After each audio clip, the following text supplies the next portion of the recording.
Hello friends, আজকে আমি বানাবো পটল চিংড়ি। প্রথমে আমি কড়াইয়ে তেল দিয়ে চিংড়ি মাছগুলো ভেজে নিচ্ছি। এর জন্য আমি আদা রসুন ছাড়িয়ে রেখেছি, সেটা পেস্ট করে নেবো। এদিকে পটল দিয়ে যেহেতু করব, পটল আলু আমি এইভাবে কেটে রেখেছিলাম।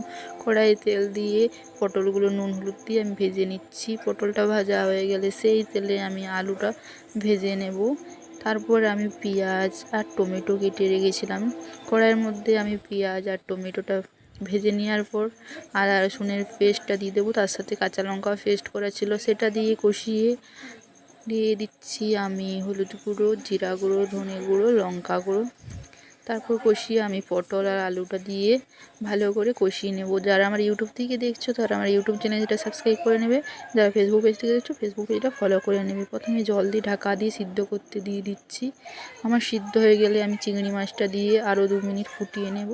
তারপর গরম মশলা আর কাঁচা লঙ্কা দিয়ে নামিয়ে নেব। হয়ে গেল আমার পটল চিংড়ি।